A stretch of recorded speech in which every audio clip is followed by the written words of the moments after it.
कितना भटकोगे आदिल सर, आगे फिर वही डेड एंड है। मेरे कातिल को कभी ढूंढ नहीं पाओगे।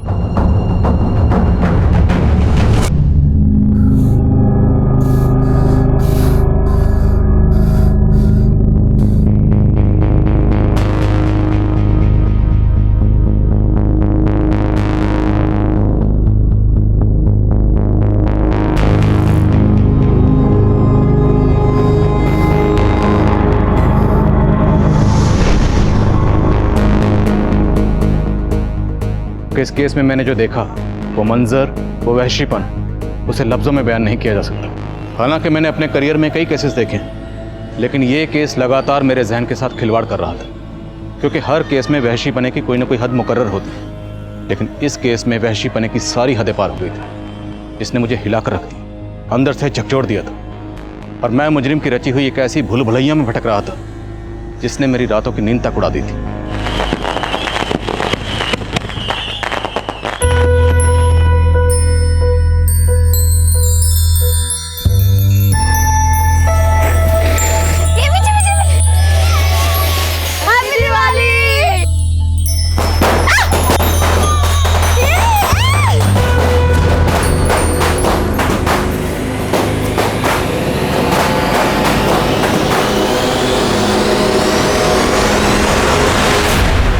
तू अपनी हद में रहकर हमेशा वही काम करती है जो तुझे नहीं करना चाहिए। मैं वही करती हूँ जो मुझे करना चाहिए अब्बू। खुशियाँ अगर हदों की सरहद से बांध दी जाए ना तो इंसान बेहद ज्यादती कर बैठता है। खुशियाँ तो बांटने से बढ़ती है। मतलब तू ये कहना चाहती है कि दिवाली के पटाखे जलाकर तू उनकी खुशियां बांट रही है? देख, उनके तौर तरीके अपनाकर तू हमारे लोगों की तौहीन कर रही है। ये आप कैसी बातें कर रहे हैं? अब बच्चे दिवाली की छुट्टियों के लिए आई है तो दिवाली तो मनाएगी ना। और आजकल के बच्चे इन भेदभाव को नहीं मानते। उनके लिए ईद, क्रिसमस, दिवाली ये सब उनके त्योहार हैं। हाँ अब्बू, बस हमारे यहाँ जिस तरीके से चीजें होती हैं वैसे ही होंगी, तुझे भी वैसे ही फॉलो करना है।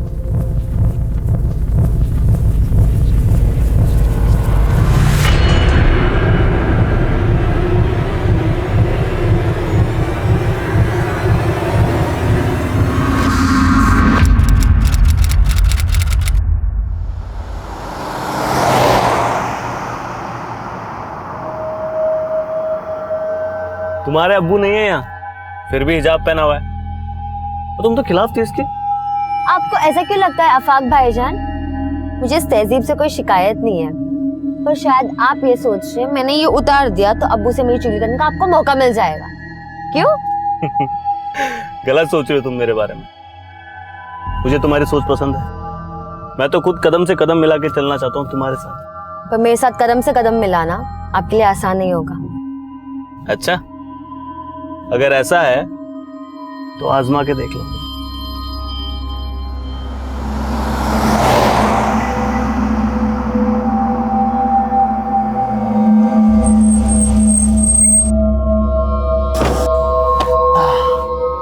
चलिए, अल्लाह हाफिज। अच्छा, सिर्फ किताबों में सर मत खपाना, ये जिंदगी उससे भी ज्यादा दिलचस्प है।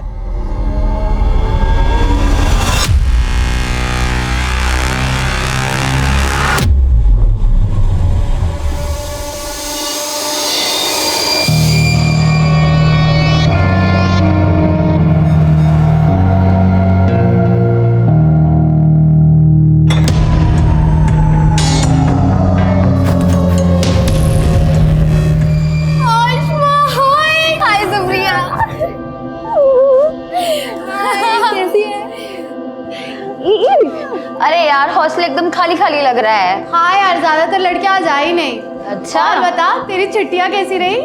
एकदम रॉकिंग। तुम लोग सिगरेट पी रही थी तो तुझे क्या लगा हम यहाँ पर अगरबत्ती जलाएंगे? Very funny. तुम लोग ना सुधरोगे नहीं। सुधरना तो तुझे आसमा, और तुझे सुधारने के लिए हमने एक प्लान बनाया है। अच्छा, क्या प्लान किया तुम लोग ने?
लगता है किसी लड़की का रेप हुआ है। अरे रेप नहीं, मुझे तो मर्डर लगता है, वरना इतना पुलिस नहीं होता यहाँ पर।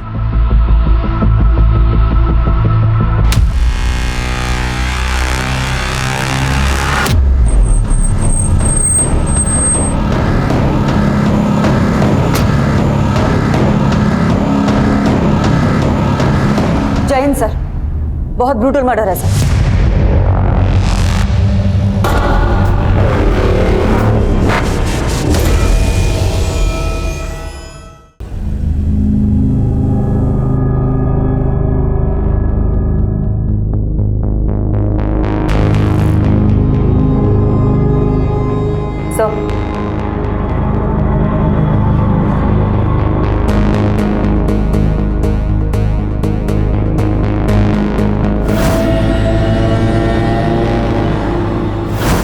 सब इसके पैर पे छायापुरी भी लिखा है।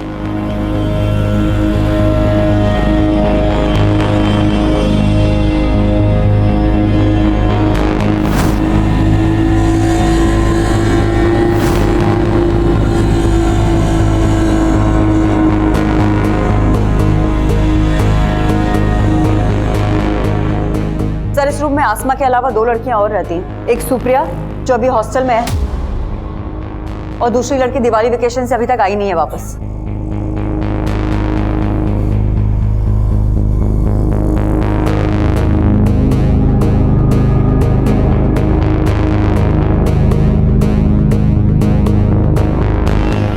सर इसी टेबल पर से हमें ये स्विच ऑफ मोबाइल भी मिला है। कस्टडी में लो। सुप्रिया, तुम आसमा की रूममेट, आसमा का बेड, तकिया सब कुछ खून से लथपथ है, और तुम कह रही हो तुम्हें कुछ नहीं पता? सर मैं कुछ नहीं छुपा रही हूँ सर। मैं रात को रूम में नहीं थी, मैं अपने फ्रेंड्स के साथ उनके रूम में थी, और जब हम गए थे तो आसमा अकेली थी रूम में। देख आसमा, तुझे नहीं आना तो कोई बात नहीं, लेकिन दरवाजा अंदर से बंद मत करना। मैं रात को आऊंगी तो तेरी नींद डिस्टर्ब हो जाएगी। तो तुमने जानबूझ के आसमा को दरवाजा खुला रखने के लिए कहा था? हाँ, लेकिन मैं सच कह रही हूँ सर। मैं अपने फ्रेंड के साथ उनके रूम में थी और उनसे बातें करते करते मैं सो गई, और जब सुबह उठी तो देखा।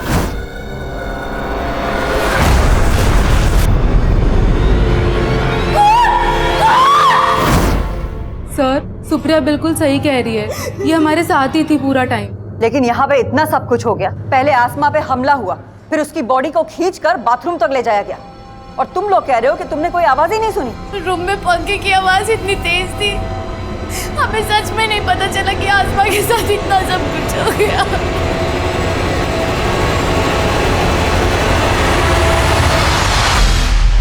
इतना ब्रूटल मर्डर, लड़की को कमरे से घसीट कर बाथरूम तक ले जाया गया। किसी ने कुछ देखा नहीं, किसी ने कुछ सुना नहीं, जरूर कोई कुछ छुपा रहा है। हो सकता है सर, लेकिन आसमा की लाश को देख के ऐसा लगता है जैसे उसके साथ रेप भी हुआ था। जरूर कोई लड़का इन्वॉल्व है, लेकिन ये गर्ल्स हॉस्टल है सर, और वार्डन का कहना है कि यहाँ पे 24 घंटे तक सिर्फ एक गार्ड ही रहता है, और एक कुक है जो सुबह आता है और रात में चला जाता है। गार्ड को हमने हिरासत में ले लिया है सर। हाँ सर, ये वही कुक है जो सुबह 6 बजे आता है और रात को 10 बजे डिनर के बाद चला जाता है। उसके बाद सोने से पहले मैं खुद पूरा राउंड लगाती हूँ। कल रात 11 सवा 11 बजे मैंने पूरा राउंड लगाया था, लेकिन सर तब सब कुछ ठीक था, और सुबह सुप्रिया की 5 बजे आवाज आई, तब सब पता चला। आसमा का हॉस्टल में किसी से कोई झगड़ा? नहीं सर।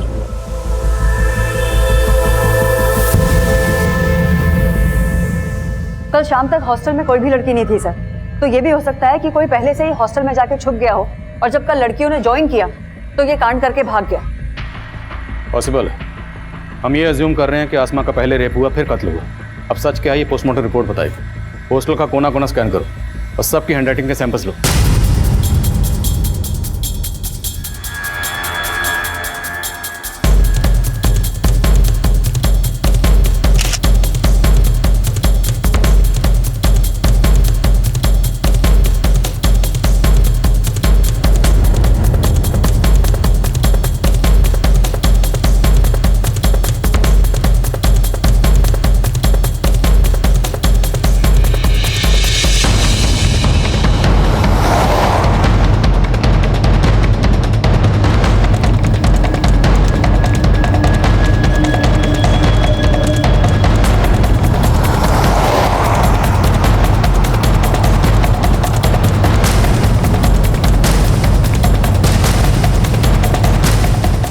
ये इतना ऊंचा है सर कि यहाँ से आना और भागना दोनों ही पॉसिबल नहीं है।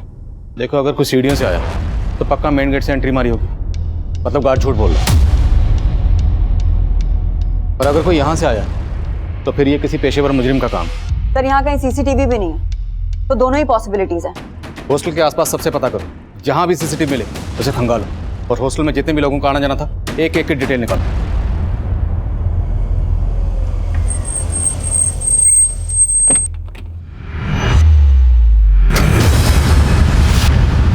भैया हुआ क्या है?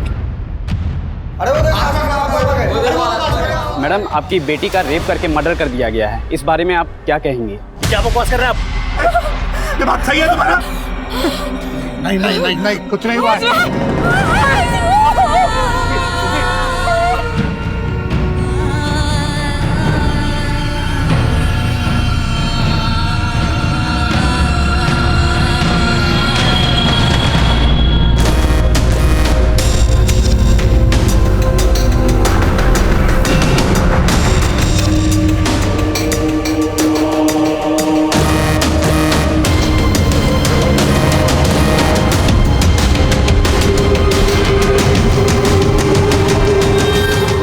थर्ड फ्लोर पुलिस ने सील किया हुआ है।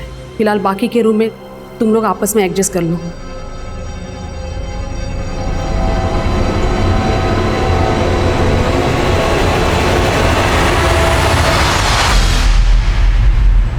मैं ऐसे कैसे विश्वास कर लूं कि मेरी आसमा? आप बैठिए, मुझे कुछ नहीं पता, मुझे एक बार मेरी बेटी को दिखा दीजिए प्लीज, मुझे एक बार मेरी बेटी को देख लेने दीजिए ना मैडम। मैम आप बैठिए प्लीज।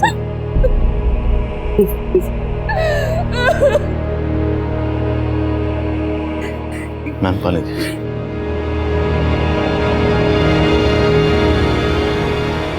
देखिए, आसमा की बॉडी को हमने पोस्टमार्टम के लिए भेजा है। मैं वो सब कुछ नहीं जानती, मुझे बस एक बार मेरी बेटी से मिल लेने दीजिए, एक बार।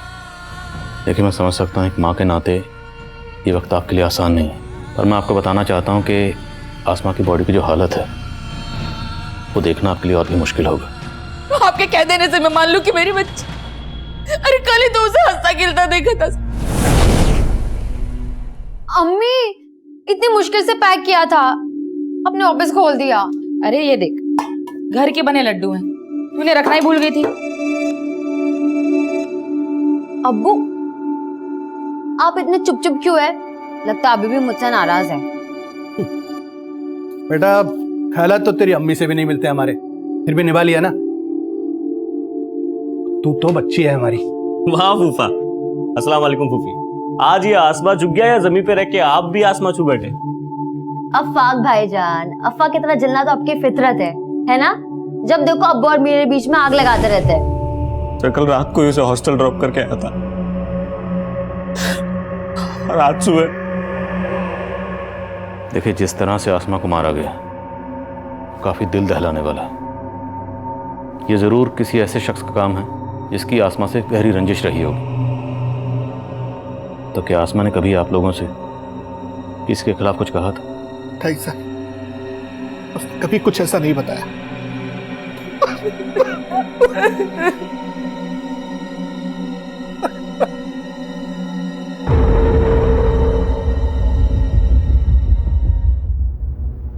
अच्छा सुन लो,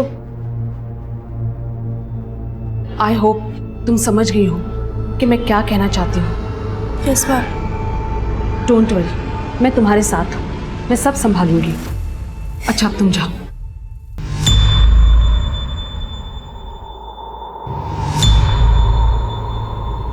हमने कई लोगों की हैंडराइटिंग ली है सर, लेकिन किसी की भी लिखावट इस लेटर की लिखावट से मैच नहीं करती। हमने बहुत सारे लोगों के फुटप्रिंट्स भी लिए हैं, लेकिन अभी तक किसी के खिलाफ कुछ पता नहीं चल पाया।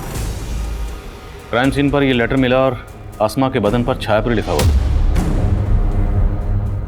छायापुरी नाम का कोई मैगजीन भी है ना? जी हाँ सर, इस मैगजीन के अंदर सेक्स रिलेटेड कंटेंट ही छपता है। मैं कमिंग सर? क्या मैं? सर, आसमा की प्रीलिमिनरी पोस्टमार्टम रिपोर्ट आ गई है। सर, रिपोर्ट के मुताबिक आसमा का रेप हुआ था और उसकी मौत सर पे चोट लगने की वजह से हुई थी। आसमा पर हमला हुआ उसके रूम में, फिर उसकी बॉडी को ड्रैग करके बाथरूम तक ले जाया गया। उसकी बॉडी के पास ही लेटर मिलता है जिस पर किसी वहशी ने नफरत का अफसाना लिखा। उसके बदन पर लिखा जाता है छायापुरी। छायापुरी जो कि ऐसा मैगजीन है जो ज़्यादातर सेक्स रिलेटेड कंटेंट छापता है, तो ज़रूर ये किसी सेक्स मैने का काम है, या फिर किसी ऐसे शख्स का जो आसमा से गहरी नफरत करता है, या फिर किसी सरफरे का। सबकी लिस्टिंग करो और शहर के सभी इंस्टीट्यूट को उठाओ और तोड़ो एक एक को। आसमा रेप और मर्डर केस में जहां हम एक तरफ आसमा की ज़िंदगी के पन्ने पलट कर देख रहे थे, वहीं दूसरी तरफ हमें इस केस में किसी बाहरी एंगल की पॉसिबिलिटी भी नज़र आ रही थी। इसलिए हमने शक की बुनियाद पर कई हिस्ट्री शीटर्स को उठाया।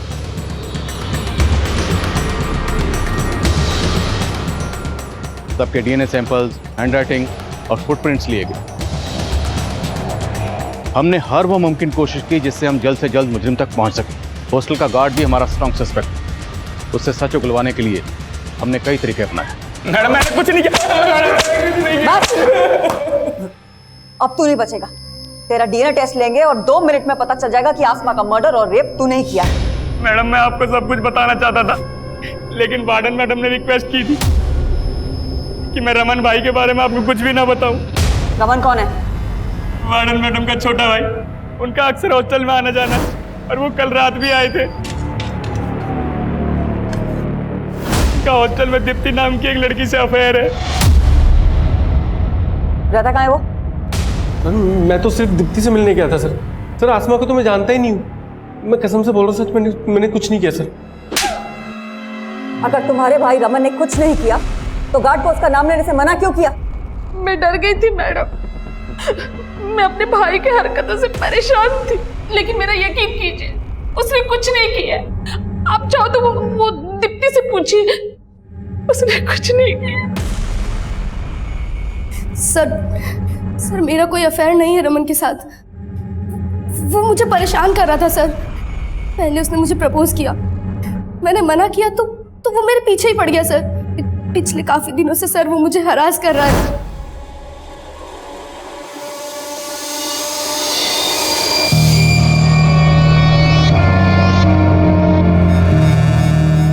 मैं उसका फोन नहीं उठा रही थी तो वो उस रात हॉस्टल में आ गया।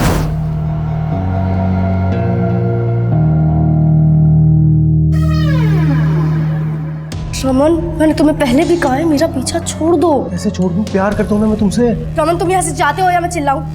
मैंने उसको वार्न किया था सर, तो वो वहाँ से चला गया था। उसके बाद क्या हुआ मुझे नहीं पता सर। सुबह मेरी नींद शोर से ही खुली थी सर। मैंने वार्डन मैम को रमन के बारे में बताया था, मगर वार्डन मैम ने मुझे चुप रहने के लिए कहा। मुझे नहीं पता रमन ने आसमा के साथ कुछ किया या नहीं। तो दीप्ति की तरह तो आसमा के पीछे पड़ा होगा। तुझे लगा दीप्ति नहीं तो आसमा? नहीं सर ऐसा कुछ नहीं है सर। मैं दीप्ति से प्यार करता हूँ। मिलने दीप्ति से गया होगा, लेकिन आसमा ने तुझे देख लिया। वो शोर ना मचा दे इसलिए तूने उसे। नहीं सर ऐसा नहीं है सर। मैं तो तभी वहां से चला गया था। नहीं अब मैं ऐसा नहीं करूंगा, मुझे माफ कर दो। ऐसे नहीं छोड़ूंगा तुझे। अरे साहब, छायापुरी मैगजीन तो हर नुक्कड़ और चौराहे पे बिकती है। अब एक ऐसा रेपिस्ट जो छायापुरी मैगजीन पढ़ता है, उसको ढूंढना तो समुद्र में सुई ढूंढने जैसा है। लेकिन ढूंढना तो पड़ेगा। ठीक है साहब, आप बोलते हो तो कोशिश करके देखता हूँ। हेलो, हाँ बोल। सर गार्ड और रमन दोनों वहीं अटके हैं, लेकिन उनके फुटप्रिंट का साइज क्राइम सीन पे मिले फुटप्रिंट के साइज से मैच करता है। मैंने दोनों के डीएनए सैंपल्स भी ले लिए हैं सर, लेकिन रिपोर्ट आने तक वेट करना पड़ेगा। ये दोनों इतनी आसानी से कुछ नहीं उगलने वाले। क्राइम सीन से हमें जो आसमा का फोन मिला था उसे अच्छे से स्कैन करो, उससे हमें कोई ना कोई क्लू जरूर मिलेगा। मैगविन सर। हमें सर हमने हॉस्टल के आसपास के सारे सीसीटीवी खंगाले। क्राइम वाले दिन हॉस्टल के पीछे की तरफ एक कार वहां के सीसीटीवी में कैप्चर हुई थी। सर मैं वहां की फुटेज लाया हूँ। ले करो। सर इस गाड़ी का नंबर विजिबल नहीं है। मैंने इस गाड़ी के बारे में आसपास के लोगों से पूछताछ की, लेकिन पहले किसी ने भी इस गाड़ी को यहाँ नहीं देखा। सर सस्पिशियस बात यह है, ये गाड़ी रात को 1 बजे यहाँ आई, इस गाड़ी में से कोई उतरा और फिर अर्ली मॉर्निंग वापस आया। जिस डायरेक्शन में ये गाड़ी गई है उस डायरेक्शन के सीसीटीवी खंगालो। हो सकता है वहाँ के किसी सीसीटीवी में इसका नंबर कैप्चर हुआ। Okay sir.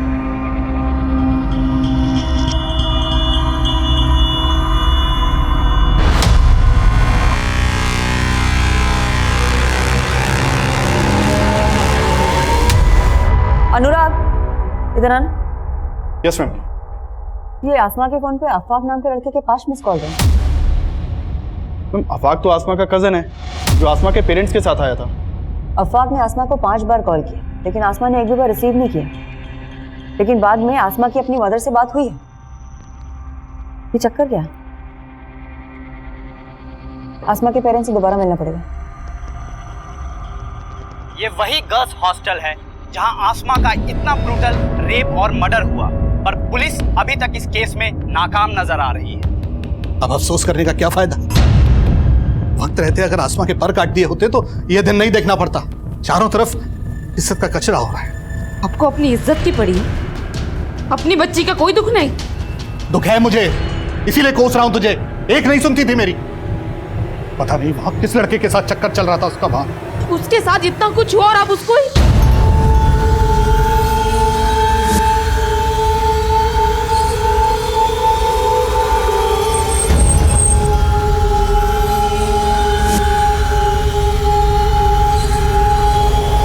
कहां जा रही हो तुम?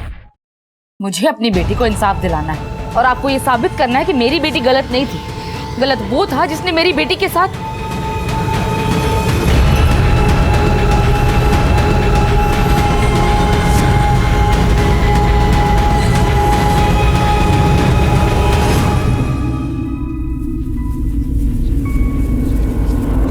मैं आपसे अफवाक के बारे में बात करना चाहती हूँ। क्या आमना का और अफवाक का कोई इशू था? कैसी बातें कर रही हैं मैडम? भला अफाक का आसमा से क्या इशू होगा? देखिए, मर्डर वाली रात को अफवाक ने 5 बार आसमा को फोन किया था और उसने एक भी बार उसका फोन नहीं उठाया। और उन 5 मिस्ड कॉल्स के बाद उसकी बात आपसे हुई थी। क्या बात हुई थी? बस नॉर्मल बातें हुई थी। हाँ अम्मी, मैं ठीक हूँ और अच्छे से पहुंच गई थी। बस ठीक से रहना। तो अकेली रहती है ना तो दिल में फिक्र सी रहती है। आप मेरी टेंशन मत लो अम्मी। अच्छा अब्बू से बात करवाओ। अरे तेरा अब्बू तो बाहर टहलने गए हैं और फोन भी घर पर छोड़ गए। अच्छा, मुझे उनसे कुछ बात करनी थी, आएंगे तो फोन करवाना। अच्छा, ऐसी क्या बात है जो सिर्फ अब्बू से करनी है, मुझसे नहीं? ऐसा कुछ नहीं अम्मी, बस बात करनी थी कुछ। अब्बू आएंगे ना तो मेरी बात करवाना। उस दिन मैं जरा देर से टहल कर घर वापस आया। इन्होंने बताया था मुझे लगा रात काफी हो गई है, इसलिए अगले दिन फोन करूंगा ये सोचकर सो गए हम लोग। लेकिन ऐसी क्या बात होगी जो वो आपसे ही करना चाहती थी? मुझे खुद कुछ समझ में नहीं आ रहा मैडम। देखिए, हमें पता चला है कि आसमा लिबरल थॉट्स की लड़की थी और शायद आपको उसकी इस बात से परेशानी भी थी। तो कहीं कुछ ऐसा तो नहीं कि आप हमसे कुछ छुपा रहे हो? कैसी बातें कर रही है मैडम आप? मैं भला आपसे कुछ क्यों छुपाऊंगा? मैं मानता हूं कि हमारी बेटी आसमा कुछ अलग ख्यालात की थी, लेकिन मैंने हमेशा उसको यही समझाया कि बेटा इस तरह की बातें सिर्फ बातें करने तक ठीक, कोई महान नहीं बनता इन बातों से, बल्कि दुनिया सबसे पहले दुश्मन ऐसे ही लोगों की बनती है। मैडम अब तो मुझे यकीन हो चला है कि मेरी बेटी ऐसी नफरत का शिकार हुई जिसमें लोग बस्ती की बस्ती जला देते हैं। वो तो फिर भी एक छोटी सी मासूम मेरी प्यारी सी बच्ची थी।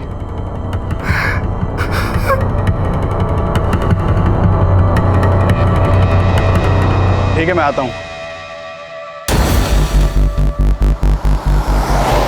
सर, मैंने ब्रोथल में फील्डिंग लगाई तो एक टिंडा नाम के आदमी का मालूम चला।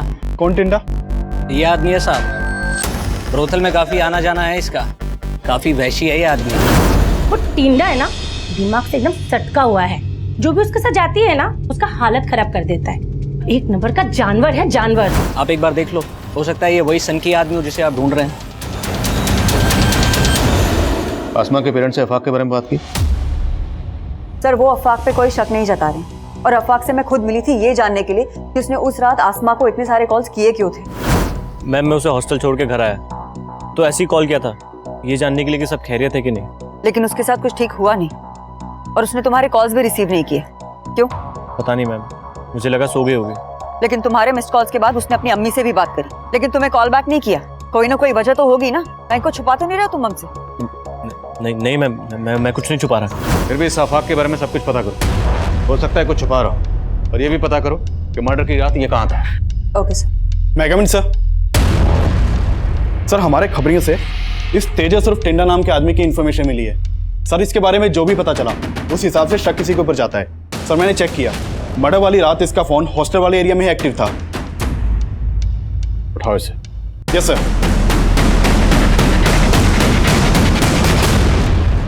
मुझे क्यों लाए साहब? मैंने कुछ नहीं किया। तू क्या कर सकता और क्या नहीं कर सकता सब पता लगा लिया हमने। आसमा के ऊपर बुरी नजर थी ना तेरी। साहब मैं किसी आसमा वासमा को नहीं जानता साहब, और उस रात तो मैं किसी और आइटम के साथ था। किसके साथ था? उमा साहब, प्रोस्टिट्यूट है। मैं मानता हूँ साहब, मैं ऐसा ही हूँ, सिर्फ प्रोस्टिट्यूट्स के साथ ही सोता हूँ, लेकिन साहब आज तक मैंने कभी किसी आम लड़की के ऊपर बुरी नजर नहीं डाली साहब। टिंडा के पैर के साइज क्राइम सीन पर मिले फुटप्रिंट के साइज से मैच कर रहे हैं। लेकिन सर ये टिंडा बहुत मोटी चमड़ी का है, बहुत तोड़ा लेकिन फिर भी कुछ नहीं उगला। इस टिंडा का भी डीएनए और हैंडराइटिंग सैंपल लो। सर सर आज सुबह संत नगर पुलिस ने विक्रमपुर एरिया से एक अज्ञात गाड़ी जब्त की है। ये देखिए सर, ये विनय नाम के एक आदमी की गाड़ी है जो संत नगर में रहता है। सर उसने अपनी गाड़ी चोरी होने की कंप्लेन लिखवाई थी, और सर ये गाड़ी उसी शाम चोरी हुई है जिस रात आसमा का मर्डर हुआ है, और इस गाड़ी का कलर उस कार के कलर से मैच करता है जो गर्ल्स हॉस्टल के बैक साइड में देखी गई थी। ये गाड़ी चुराई गई संत नगर से, जो उस हॉस्टल से 7-8 किलोमीटर की दूरी पर है। तो कोई इतनी कम दूरी तय करके कार चुराने के बाद मर्डर करने क्यों आएगा? मेरा मतलब है चोरी की हुई कारें ज़्यादातर लूट और रॉबरी में इस्तेमाल होती हैं या फिर लाश डंप करने के लिए, लेकिन यहाँ तो रात भर लाश भी उस हॉस्टल में थी और अगली सुबह तक ये कार भी वहीं थी। और अगर ये कत्ल इसी कार चुराने वाले ने किया है तो ये इतनी देर वहाँ क्यों रुकेगा? लेकिन सर हम किलर को सरफिरा भी तो समझ रहे हैं, हो सकता है ये चोर वही हो जिसे हम ढूंढ रहे हैं। ठीक है, संत नगर पुलिस के टच में रहो और पता करो कि ये कार चुराने वाला कौन हो सकता है, और हॉस्टल एरिया का डंप डाटा स्टडी करो, हो सकता है वहाँ से कोई सस्पिशियस नंबर सामने आए। यस। आपने अफाक को आसमा के साथ हॉस्टल क्यों भेजा था? अभी अचानक तुमने अजीब सा सवाल क्यों पूछा? सवाल तो ये है कि आसमा आपसे क्या बात करना चाहती थी जो उसने मुझे नहीं बताई, या आपने अफाक को कुछ बोला जो मुझे नहीं बताया?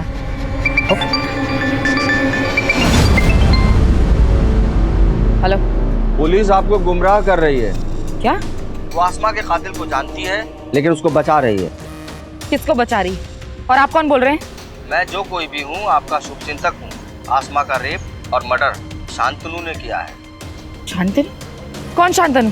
बिजनेसमैन गुरुदत्त का बेटा शांतनु। शांतनु का एक दोस्त भी है जो उसके साथ मिला हुआ है। सर मर्डर वाली रात एक अनिरुद्ध नाम के लड़के का फोन हॉस्टल वाले एरिया में एक्टिव था, और ये अनिरुद्ध सुप्रिया के काफी टच में था। इस सुप्रिया पर मुझे शुरू से ही शक था। सुप्रिया और अनिरुद्ध दोनों को उठा के लाओ। सर मैं कमिंग सर। कमिंग। सर आसमा रेप और मर्डर केस में मीडिया ने हंगामा मचा रखा है सर, न्यूज आ रही है टीवी पे। चलो टीवी चलाओ। हम पहले पुलिस पर भरोसा कर रहे थे, लेकिन अब हमारा भरोसा उन पर से उठ। लेकिन आपका पुलिस पर से भरोसा क्यों उठ गया? कि पुलिस मेरी बेटी के कातिल को बचा रही है। आसमा को न्याय दो! आसमा को न्याय दो! सर शर्मा, आसमा को न्याय दो! न्याय दो! न्याय दो! आसमा को न्याय दो! न्याय दो! न्याय दो! We want justice! We want justice! आसमा को न्याय दो! न्याय दो! न्याय दो! We want justice! We want justice! आपको कोई गलतफहमी हुई है? कोई गलतफहमी नहीं हुई है मैडम। लेकिन आपको क्यों ऐसा लग रहा है कि हम किसी को बचा रहे हैं? आखिर वजह क्या है? आसमा का रेप और मर्डर शांतनु ने किया है। शांतनु? कौन शांतनु? आप उस बिजनेसमैन के बेटे शांतनु को बचा रहे हैं। शांतनु? मैम ये शांतनु अनिरुद्ध का दोस्त है, जिसका नंबर हमें सुप्रिया के कॉल रिकॉर्ड से मिला था। वो मर्डर वाली रात शांतनु का नंबर भी हॉस्टल वाले एरिया में ही बंद था। लेकिन उस पीसीओ से फिरोजा को किसने फोन किया था ये हमारे लिए जानना बहुत जरूरी है। एक काम करो, अनिरुद्ध, शांतनु और सुप्रिया इन तीनों को लेकर आओ और पीसीओ पे भी जाके आओ। Okay ma'am. तो अनिरुद्ध और शांतनु, तुम लोग उस रात हॉस्टल गए थे या नहीं? हाँ सर, ये दोनों गर्ल्स हॉस्टल में आए थे, लेकिन सर ये लोग मुझसे और मेरी फ्रेंड से मिलने आए थे। उस रात हॉस्टल में ज़्यादा लड़कियां नहीं थी, इसीलिए हमने पार्टी प्लान किया था। मैंने आसमा को भी इनवाइट किया था सर। व्हाट? तू उन लोगों को यहाँ बुला रही है? पागल हो गई सुप्रिया, किसको पता चला ना तुझे यहाँ से निकाल देंगे। लेकिन उसने आने से मना कर दिया, फिर हम लोग दूसरे रूम में पार्टी कर रहे थे। तुम्हारे हॉस्टल में मेल्स के आने पर पाबंदी है या नहीं?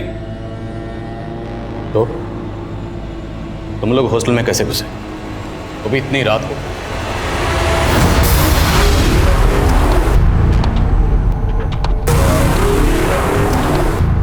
उसके बाद हम लोगों ने 2 घंटे तक एंजॉय किया, और उसके बाद शांतनु और अनिरुद्ध दोनों चले गए थे। सर उसके बाद सच में मैं अपने फ्रेंड्स के साथ ही सो गई थी। तुम चुप रहोगे? तुम्हें क्या लग रहा है हम तुम्हारी बातों में आ जाएंगे तो मैंने बचा लोगी? बोलो तुम लोग, साफ साफ बोलो, उस रात हॉस्टल में क्या हुआ था? सर हमने आसमा के साथ कुछ भी नहीं किया है सर, बिलीव अस। सर मैं मानता हूं कि हमने गलती की, लेकिन हमने कुछ नहीं किया सर। सर मैंने अनिरुद्ध और शांतनु के डीएनए और हैंडराइटिंग सैंपल्स लेने के लिए बोल दिया है। माना है तीनों झूठ बोले, लेकिन वो आदमी कौन होगा जिसने पीसीओ से फोन करके फिरोजा को शांतनु के बारे में बताया? सर वहाँ पीसीओ पे भी गया था, वहाँ कोई सीसीटीवी नहीं था और उस पीसीओ पे ये भी नहीं पता चल पाया कि ये कॉल किसने किया होगा। हमारी रडार पर सिर्फ शांतनु नहीं बल्कि अनिरुद्ध, सुप्रिया, हॉस्टल वार्डन सुनीता, सुनीता का भाई रमन और टिंडा भी शामिल थे। इन सबको हम स्ट्रॉन्ग सस्पेक्ट मान रहे थे, लेकिन सवाल यह था कि वो गुमनाम कॉलर कौन था जिसने आसमा की अम्मी को फोन करके सिर्फ शांतनु को आसमा का गुनहगार बताया था, जिसकी वजह से आसमा की अम्मी ने एक ऐसा जज्बाती कदम उठाया और उस कदम को मीडिया ने इतना उछाला कि लोग अब हमारी काबिलियत पर ही शक करने लगे थे। मुझे इस केस से हटाने की मांग उठने लगी थी, लेकिन मेरे सीनियर ने मेरा साथ दिया और अब मैंने तय कर लिया कि मुझे ये केस जल्द से जल्द सॉल्व करना है। हमने सारे सस्पेक्ट को बारीकी से इन्वेस्टिगेट करना शुरू किया।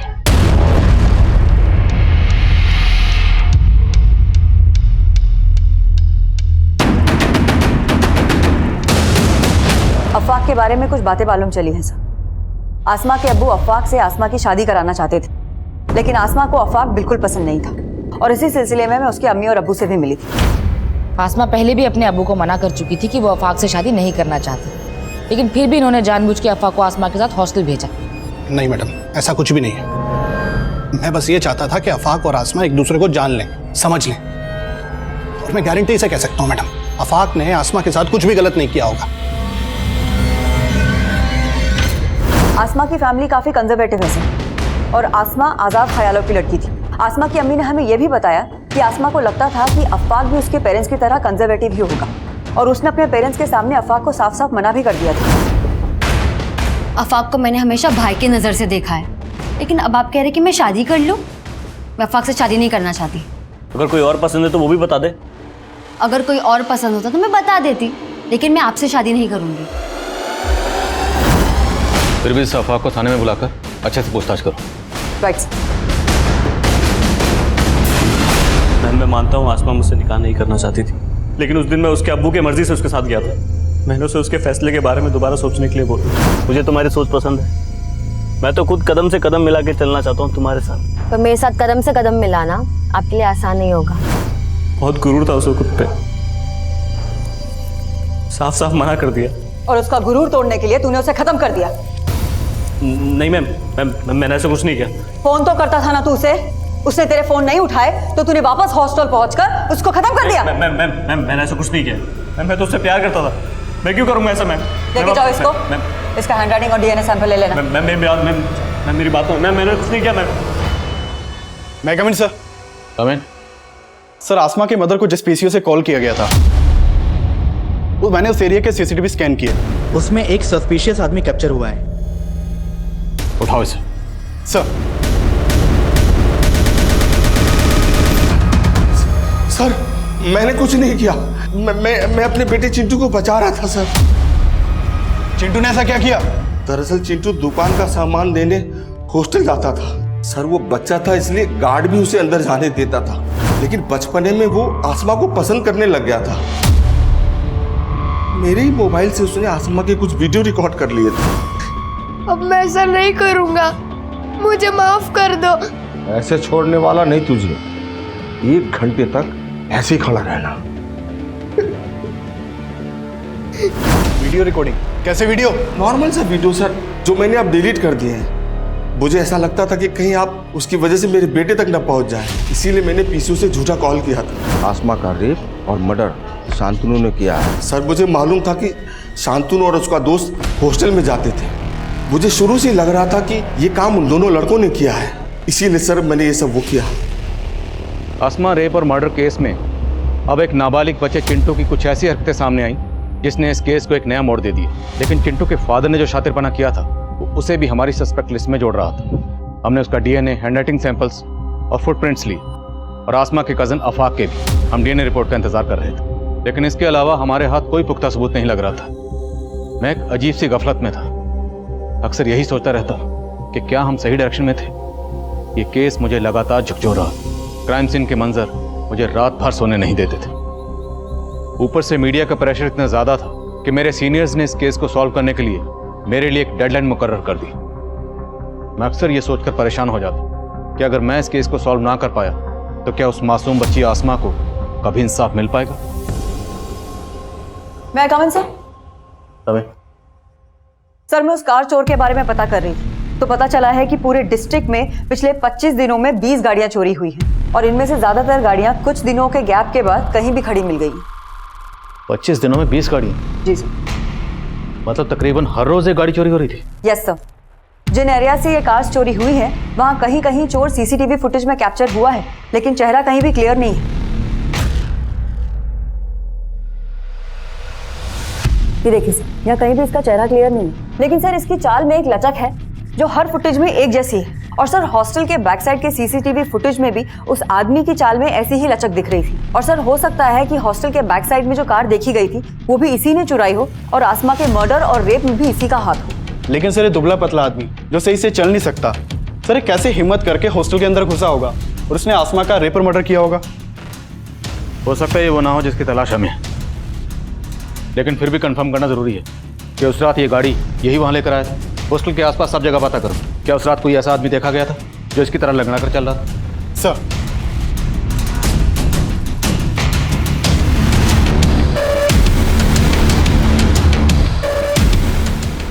सर उस दिन सुबह 6 बजे एक आदमी आया था जो लंगड़ा के चलता था, उसके पास एक कार भी थी। उसने मेरे यहाँ बैठकर कई कप चाय भी पी थी। अच्छा, उस आदमी का स्केच बना सकते हो? जी साहब, बनवा सकता हूँ। मैम, चाय वाले ने जिस आदमी के बारे में बताया था उसका स्केच है। पता करो उसका कोई क्रिमिनल रिकॉर्ड है क्या और इस स्केच को हर जगह सर्कुलेट करो, हो सकता है इसके जानने वाला कोई मिले। Okay ma'am.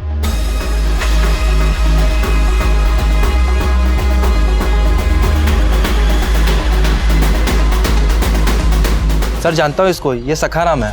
सखाराम कहाँ रहता है ये? सर घर तो मालूम नहीं है, लेकिन आगे ये गैरेज है, वहाँ मैकेनिक का काम करता है।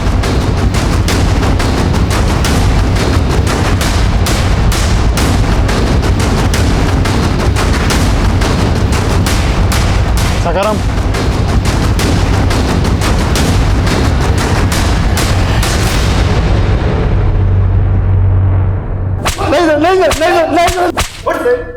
नहीं साहब, मैं मानता हूँ कि मैं गाड़ी चुराता हूँ, लेकिन सर मैंने किसी लड़के के साथ कुछ नहीं किया।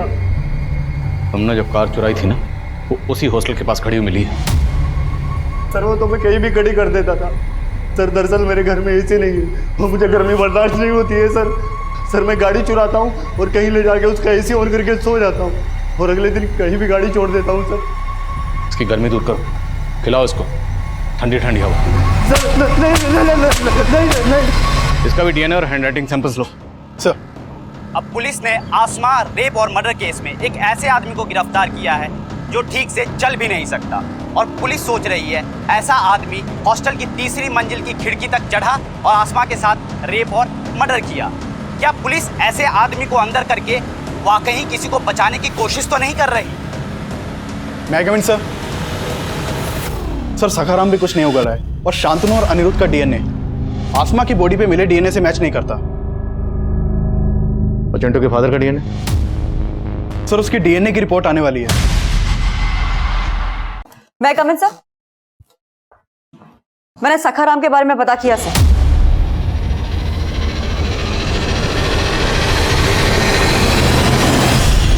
अब तेरा नाटक खत्म। रिपोर्ट आ गई है, तेरा डीएनए मैच हो गया।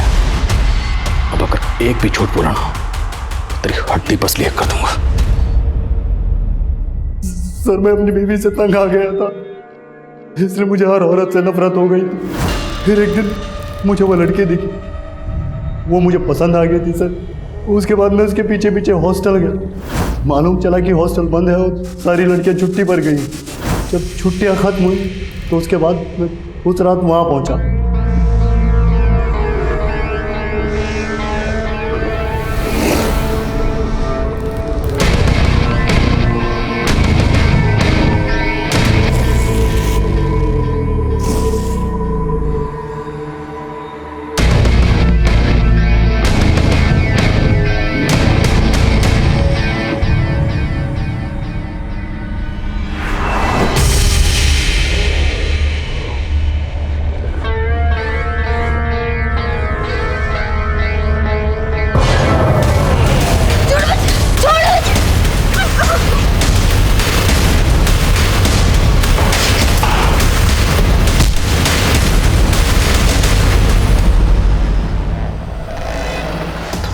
लाश के साथ, लाश के साथ बॉडी पर छायापुरी लिखा। क्यों? सर ऐसे सर उस रात जिसकी गाड़ी चुराई थी वो छायापुरी पत्रिका का मालिक था। मुझे नाम पसंद आया इसलिए लिख दिया, और सर जो कुछ मेरे दिल में था वो मैं लेटर पे लिखा और चला गया।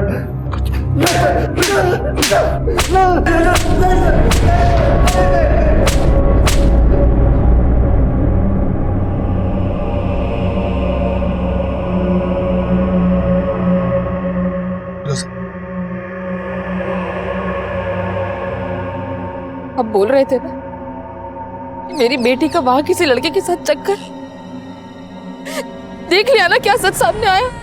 मैं तुमसे माफी मांगता हूँ फिरोजा, मैं कभी आसमा को समझ ही नहीं पाया।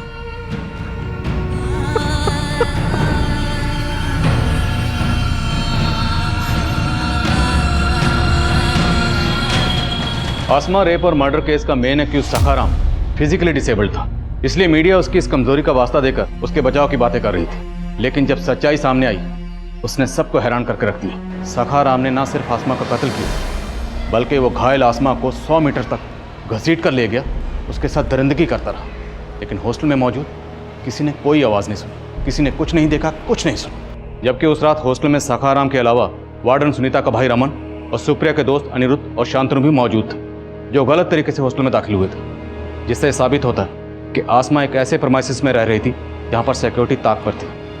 इसलिए उस रात आसमा के साथ जो भी हो उसमें हॉस्टल के स्टाफ के साथ साथ बाकी लोग भी जिम्मेदार हैं। आज इंटरनेशनल वुमेंस डे पर आसमा की कहानी आप सभी को बताकर मेरा मकसद ये बताना है कि आसमा की मौत से सिर्फ उसके परिवार को गहरा नुकसान नहीं हुआ, बल्कि ये नुकसान हमारे पूरे समाज का नुकसान, क्योंकि हमने आसमा को खोकर एक ऐसी टैलेंटेड और सेंसिटिव शख्सियत को खोया है जो अपनी सोच से एक प्रगतिशील समाज के निर्माण का मादा रखती थी। उम्मीद है आसमा की कहानी हम सबको एक सबक देगी, जिससे हम अपने मुल्क की बेटियों को एक महफूज और बेहतर समाज दे पाएं।